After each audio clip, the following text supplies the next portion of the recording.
now this isn't the video I wanted to make with this power bank right here. I paid $20 for it. It says it's a 30 amp hour battery, which it might be. I got one that said it was 50 amp hours, but it wasn't any more heavy than this maybe.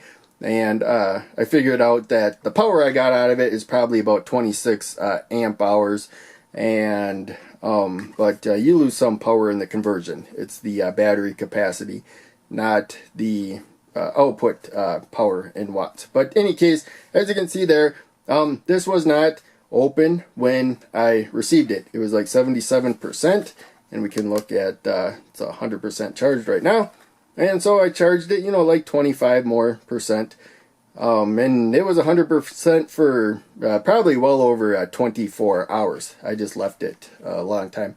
And I'm pretty sure I was just charging it at 5 volts, which it's made for, and it should stop charging the battery at that point. But in any case, if the battery overheats or has some other problems, it can build up gas. I don't know how many batteries are in here, but in any case, especially if they're in a pouch, it will expand. That gas will expand the pouch, and it could open this up. So now if we build up enough gas in here, so I don't know 100% if that's the problem, but I assume it is. When I hadn't charged it yet, it was sealed up, and as soon as I grabbed it from to charge it, I noticed it had expanded here, and it's got pressure pushing out. Again, I'm not going to mess with this a lot. This is not a good spot for it to catch fire. So that is the risk. We have that gas, probably pouches in there or something that expanded. So I bought these a long time ago. I got like a couple this size and a larger one, and it just wraps around it, and it should not be combustible material right there. But in any case, if the pouch burst or something, gas came out in that process, you're also going to get a lot of heat. There's going to be a lot of chemical reactions. The more charged the battery is, the hotter it's going to get, the more stored charge it would have. If I had terminals to the batteries sticking out, well, first I would verify if I had that much access that they are expanded. Maybe something else went wrong, but I doubt it.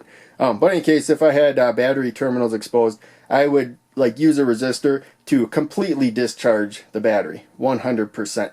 And then once it's out of energy, then you don't really have to worry about anything. But we could take a USB and discharge this. So I'm going to take a larger pack. Or a larger one of these bags right there, and it's got a little zipper and everything. Gas can still get out, but it'll be larger. If this heats up, this will trap all the heat into it. With more area, it won't hold in the heat as much, and I can check it every once in a while. But yeah, I plan to try to slowly discharge this, find something that uses as little power as possible until it gets to about 0%, and then it'll be like 3 volts for the lithium polymer cells, maybe even 2.5 volts if it goes that low, which will be a lot safer than having them fully charged up to it. It's probably like 4 volts now. It was probably like 4.2 volts when it was fully charged, and maybe something went wrong with the charging circuitry where it went above 4.2 volts, and that is what caused the expansion.